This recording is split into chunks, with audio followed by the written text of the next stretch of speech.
pour retrouver juste ce qu'il faut de nature et de minéralité.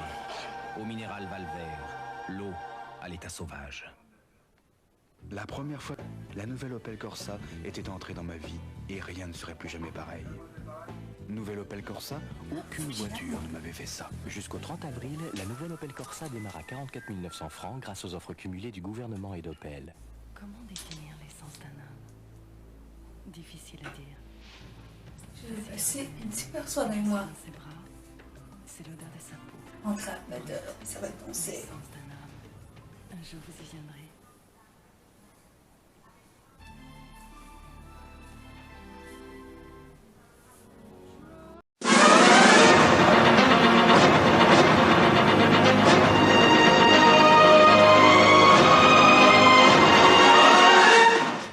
Bonsoir. Une tragédie vient de se dérouler en France, dans une banlieue nord de Paris.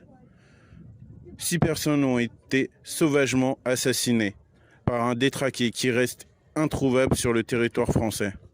Il se serait évaporé selon les autorités françaises.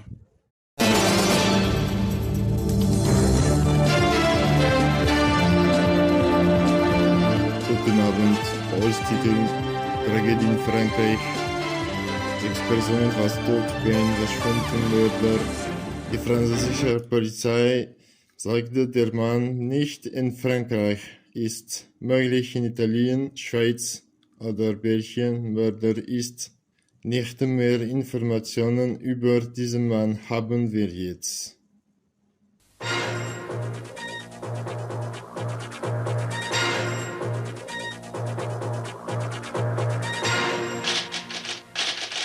Buonasera.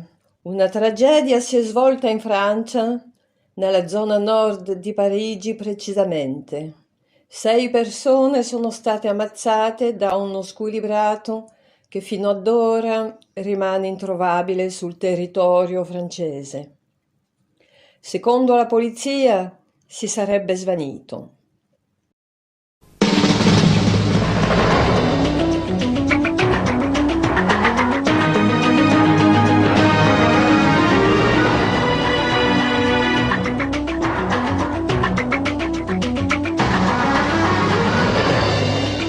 Madame, Monsieur, bonsoir. Voici les titres que nous allons développer dans cette édition. Un crime peu commun, voire très étrange, celui de 2 jeunes femmes dans des toilettes publiques près du stade municipal de Créteil, dans le Val-de-Marne. Elles étaient 3. L'une d'entre elles est parvenue à s'échapper et sous le choc s'est rendue à l'hôpital Henri Mondor. Les médecins peinent à la croire sur ce qu'elle a vu. Elle décrivait l'assassin comme un fantôme qui aurait étranglé devant elle son amie, une des 3 femmes. L'histoire ne tient pas debout selon les médecins et d'après la police, aucune trace d'un autre individu que les 3 jeunes femmes aurait été présent dans le courant de la soirée dans ces toilettes publiques. Le maître des lieux n'a strictement vu personne, hormis 2 individus venus se changer bien avant le passage de ces 3 jeunes femmes. Ce fait divers rappelle également la disparition subite de Paul Bastien, le tueur des cités de Pierrefitte en 1994, ainsi que l'assassinat de Inga Janssen dans la banlieue de Copenhague au Danemark un an plus tard au cours de l'année 1995. Tous ces crimes ont un point commun. Ils ont été commis par des assassins qui ont bel et bien disparu de la circulation de manière étrange. Un reportage de notre envoyé spécial à Créteil, Jean-Michel Molas. C'est ici que s'est déroulé la nuit dernière un double homicide. 2 femmes, Marjorie Lafont et Marie Ducasse, ont été étranglées puis laissées pour mortes dans ces toilettes publiques, à proximité du stade Duvauchel, à Créteil, dans le Val-de-Marne. Une de leurs amies, Anne-Lise Mafonja, s'est enfuie en courant et s'est rendue d'office à l'hôpital Henri Mondor pour raconter un récit que les médecins trouvent délirant. Dans la nuit, Anne-Lise a été transférée à l'hôtel de police de Créteil pour être entendue par des enquêteurs. Au petit matin, la police scientifique ne trouve aucun indice concernant la présence d'une 4e personne. L'histoire ne tient pas debout. Cela rappelle aussi la fameuse affaire Paul Bastien, en mars 1994, ainsi que l'assassin d'Inga Johansen au Danemark en janvier 1995, où le tueur avait lui aussi disparu sans laisser de traces. Que des histoires à dormir debout, selon certains.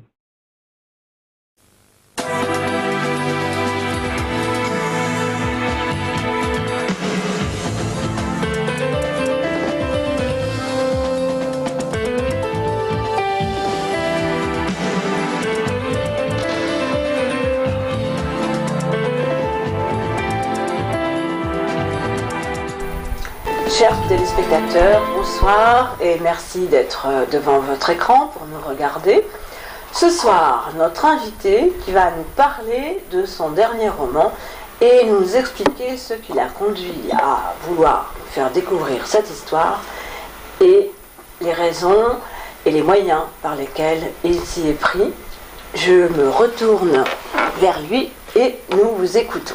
Probablement mes premières expériences de plateau et d'intervention pour parler de ce livre, de ce premier essai et sans prétention sur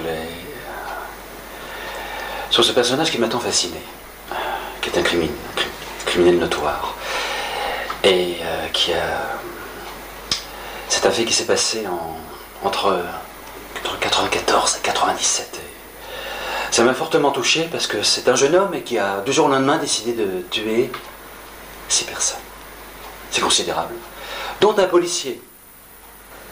Ce fait m'ayant tellement touché, je me suis dit pourquoi pas l'écrire. Évoquer ce drame, c'est première fois que je le fais, ce type de drame. Parce que on éprouve, nous tous, comme vous, sans doute, une étrange fascination pour le crime. Hein. Un fait divers, selon moi, qui peut intéresser l'auditeur, parce que il y a d'une part, ce qui est étrange, ce personnage, c'est que il a disparu. Donc j'ai dû faire ma propre enquête. J'ai dû solliciter, hélas, des amis de ce policier qui a été assassiné. C'est aussi ce qui m'a fortement touché, parce que je l'ai côtoyé, ce policier. C'est un homme très humain. Et je pense qu'il ne devait pas mériter ce sort dramatique. 6 personnes imaginées en moins de 3 mois. Et je voudrais que le lecteur s'intéresse à ce récit. J'ai cœur à partager, le lecteur et moi, ce petit récit intime. Ce que je regrette, sincèrement, c'est que je ne l'ai pas rencontré en personne. Et il a disparu. Il est introuvable. Et il reste, j'ai comme mémoire, j'ai en mémoire ce personnage un peu fantasmé, si vous voulez, le fait que il est très jeune, je disais. Et qu'est-ce qui a pris à ce jeune homme je suis maintenant, à l'heure actuelle, pratiquement persuadé qu'on ne le trouvera pas, ce criminel. Peut-il peut-être avoir le courage, peut-être se profite peut-être des caméras, qu'il est peut-être, sinon, si l'occasion de nous regarder, témoigner à quel point je souhaiterais le rencontrer, pour qu'il puisse, et pour lui-même, expliquer son acte et sans juger, mais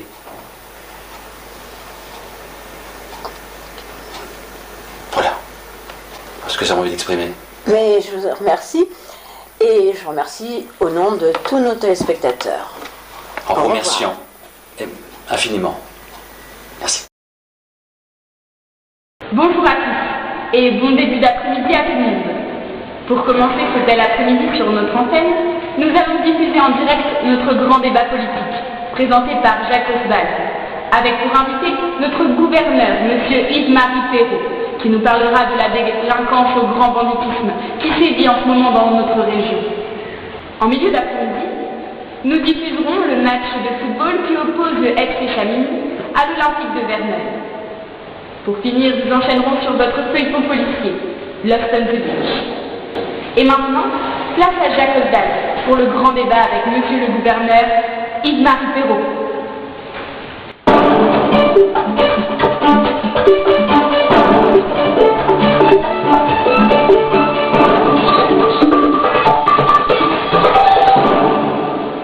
Madame, Monsieur, bonjour. Nous avons l'honneur de recevoir aujourd'hui notre gouverneur, Monsieur Yves-Marie Perrault, du parti Union libérale et démocratique. Tout d'abord, bonjour. Bonjour. Aujourd'hui, vous avez l'intention de nous parler de sujets relativement sensibles. Sensible, je n'emploierai pas ce terme. J'utiliserai plutôt le mot actualité. Pour décrire la situation dans notre belle région. Car en effet, la délinquance, tout le monde le sait, est partout, y compris dans les autres régions. Diriez-vous qu'il y en aurait plus ici qu'ailleurs? Étant donné que notre région est malheureusement une des plus pauvres et des plus sinistrées, cela ne peut conduire qu'à la délinquance et à la criminalité. Nous devons faire face à ce danger. Un homme vient d'être assassiné dans une embuscade par un marginal selon les autorités. Eh bien, je suis certain que la presse en parlera dans tout le pays, histoire de nous faire une réputation de région infréquentable. Et je ne vous parlerai même pas des indépendantistes, puisque nous avons le statut de région semi-autonome, voire pire, des nationalistes identitaires du Parti populaire indépendant. Justement, parlons de ces mafieux, de ces nationalistes et indépendantistes. Nous aimerions bien savoir quelle est votre position, vous qui êtes de l'ULD, soit de la droite dite modérée. En tant que gouverneur, je pense que si la situation se détériore, c'est entièrement de la faute des électeurs. Voilà, la criminalité augmente. Par exemple, lors de la dernière coalition avec le PCM, le Parti communiste meulois, la situation en matière d'insécurité s'est tellement dégradée qu'aux dernières élections, nous en sommes arrivés à une triangulaire PS, ULD, dont je suis le président, et PPI, la droite identitaire. Si bien qu'aujourd'hui, au niveau du Parlement régional, nous en sommes arrivés à une coalition droite, extrême droite, soit ULD et PPI. Ce qui pose problème, évidemment, sur certains points d'entente. Et ce qui est grave, c'est que la situation n'évolue pas, voire elle empire. Or, nous sommes une des régions les plus pauvres. Nous devons agir. Nous avons tout de même le PIB le moins élevé par habitant. Et pensez-vous que la criminalité dans votre région vient de cette problématique? Écoutez, c'est une évidence. Si vous ne travaillez pas, c'est bien plus facile d'aller casser chez le voisin. Non, le vrai problème, c'est l'attitude du PPI au niveau du Conseil régional, qui soutient constamment un programme de suppression des aides et allocations aux étrangers, pour à la place augmenter le budget de l'armée, afin d'améliorer les conditions du service militaire dans nos casernes, qui, paraît-il, il est vrai, sont parmi les plus insalubres du pays. Êtes-vous d'accord avec toutes les réformes que propose le Parti populaire indépendant?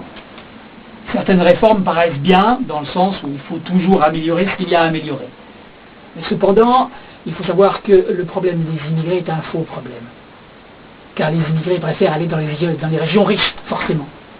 Non, je pense qu'il faut pouvoir donner à chacun ce dont il a besoin, afin de pouvoir laisser s'exprimer un multiculturalisme qui est enrichissant pour tout le monde. Mais le PPI ne laissera jamais faire ça.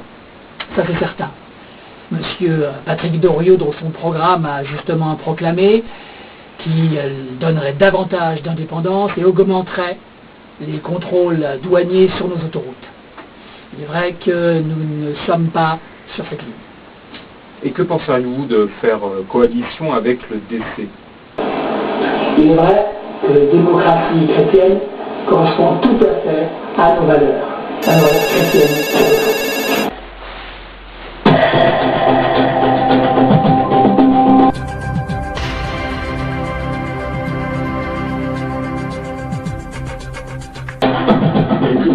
Au Danemark, la gauche est passée au pouvoir. La population s'exprime favorablement à 55%, ce qui est de Maastricht. En France, le GDR est désormais Paris et Lille en une heure. À l'élection en Somalie, des combats ont éclaté entre les partisans de Mohamed Farah Haïti et les Nations Unies. 23 morts sont dénombrés dans le combattant pakistanais. Enfin, une altercation violente a eu lieu dans la commune de la Ferté-Esseau, dans le Haut-Meulois. Pour les autorités locales, il s'agirait du deuxième règlement de compte au sein d'une association de malfaiteurs. Madame, Monsieur, bonsoir.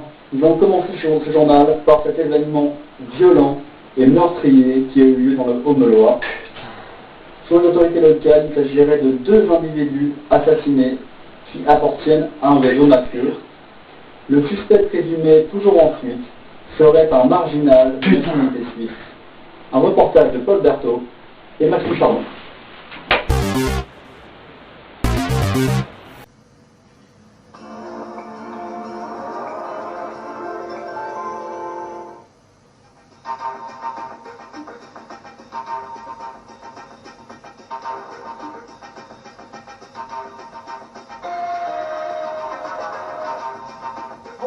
tous. Bienvenue au journal régional FR3 au Meulois. Voici les titres d'aujourd'hui. Arrestation cette nuit du commanditaire des 3 meurtres au sein d'un réseau de malfaiteurs qui ont eu lieu à la Ferté-les-Saules, dans la banlieue de Chamigny-Ville-Nouvelle et à la gare centrale de Verneuil en Meulois ces 2 derniers jours.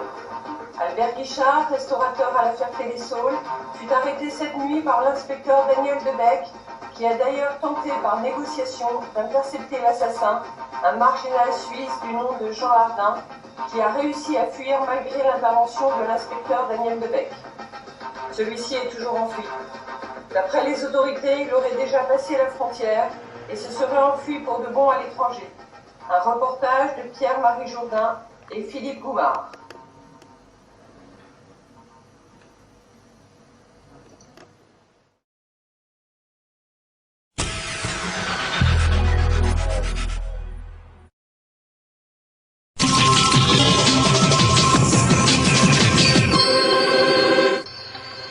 Madame, Monsieur, bonsoir.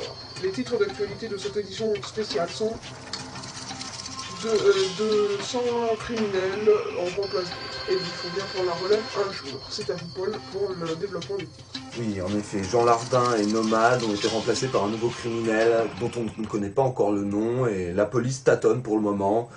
Nous ne savons pas où l'enquête se trouve, sauf qu'il n'y a pas beaucoup de résultats pour le moment. Nous allons interviewer quelqu'un de ce quartier. Pourquoi faites-vous toujours appel à moi? Je n'ai rien à voir avec cette histoire. Parce que vous habitez le quartier. Lâchez-moi, je n'habite plus le quartier. C'est la mère qui habite, je viens juste prendre mon linge de temps en temps.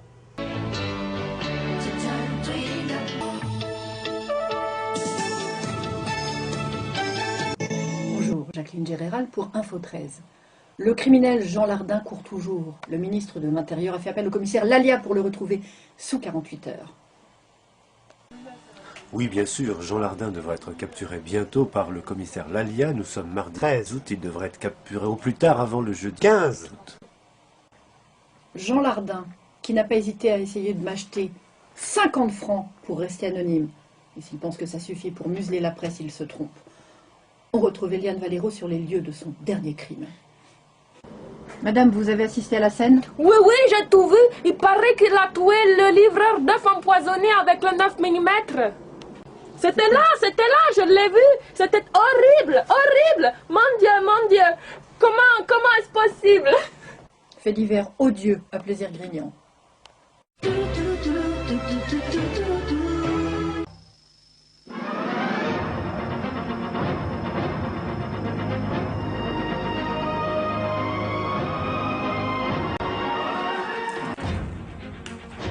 Madame, monsieur, bonsoir. Merci d'être avec nous pour ce journal journal. Voici les titres de l'actualité de ce mardi. Dans une banlieue calme, du côté de Mantes-la-Jolie, des faits divers odieux s'y passent à cause de cette énorme découverte. Jean Lardin. Effectivement, Jean Lardin était bien mon voisin depuis, il me semble, mars 1989. Le tueur de fric est toujours dans la partie. Mais on s'en fout du tueur de fric, ils n'arrêtent pas de nous enquiquiner avec ce tueur de fric de merde. Et je vais vous montrer le local où je l'ai croisé pendant 2 années successives. Il habitait quel appartement? Il appartenait à l'appartement 2103. Celui où il n'y a pas de sonnette, il n'y a pas de nom. Celui où on ne veut jamais rentrer. Vous voyez, le genre d'appartement sournois déjà, l'appartement. Oui, je vois. Rien que la porte était sournoise. On sentait qu'il se passait des choses bizarres. Genre de choses pas claires, pas nettes. J'en ai froid dans le dos. Je préfère en rester là, ça me fait... Attendez. Est-ce que vous avez vu un local où vous aurez pu le croiser, où il faisait des affaires louches? Il n'y avait que des affaires louches dans cette résidence. Que des locaux louches. Tout est louche. Ce local là-bas, est-ce que vous l'avez déjà vu? Le vélo est louche. Si vous regardez bien le vélo comme il est louche. Avez-vous vu quelque chose de suspect dans le local? Ce ne c'est que des choses suspectes. Regardez ce vélo d'enfant. Vous ne le trouvez pas suspect? Il est suspect ce vélo d'enfant. Que fait un vélo d'enfant dans un local où il n'y a pas d'enfant? Je vous pose la question, monsieur. Répondez-moi. Mais quel genre d'habitants habite par exemple ici là? Ce ne sont que des habitants standards. Il n'y a pas d'enfants, on est tranquille. Et il y a un vélo d'enfant dans ce local de vélo. Je trouve ça louche. Vous croyez qu'il appartient à l'ennemi public numéro 1, Jean L'ennemi Lardin public numéro 1 ne peut avoir que des vélos d'enfants auxquels il n'a jamais touché, auxquels il n'a jamais, il ne s'est jamais dressé. Est-ce qu'il a tué des enfants? Est-ce que vous connaissez un petit peu de sa vie d'avant 1989? Je pense qu'il devait avoir des habitudes de vie pas claires. Vous voyez ce que je veux dire? Est-ce qu'avant cette année, est-ce que vous l'avez vu autre part? Est-ce qu'entre Ah oui, mars oui, 89 il traînait dans les caves du voisin d'en face. Je l'ai vu plusieurs fois sortir avec des... Il me semblait bien que c'était des pots de confiture. Rien que les pots de confiture, ils étaient suspects aussi. Mais il y aurait pu y avoir d'autres que de la... Des organes dans les pots de confiture, vous voyez, des prélèvements d'organes. Il faisait sans doute partie d'un réseau, je pense, des reins ou des yeux, vous voyez, dans les pots de confiture. Mais il était solitaire, à mon avis, il connaissait pas le voisin. Enfin, Oh, c'est ce qu'on croit, mais la nuit, il se passe des drôles de choses ici. Moi, je vous le dis. D'ailleurs, je pense qu'il vaut mieux que je reste là. Ça me fait trop peur, monsieur. Je ne veux plus entendre parler de cette histoire. Ça fait depuis... Au revoir, monsieur.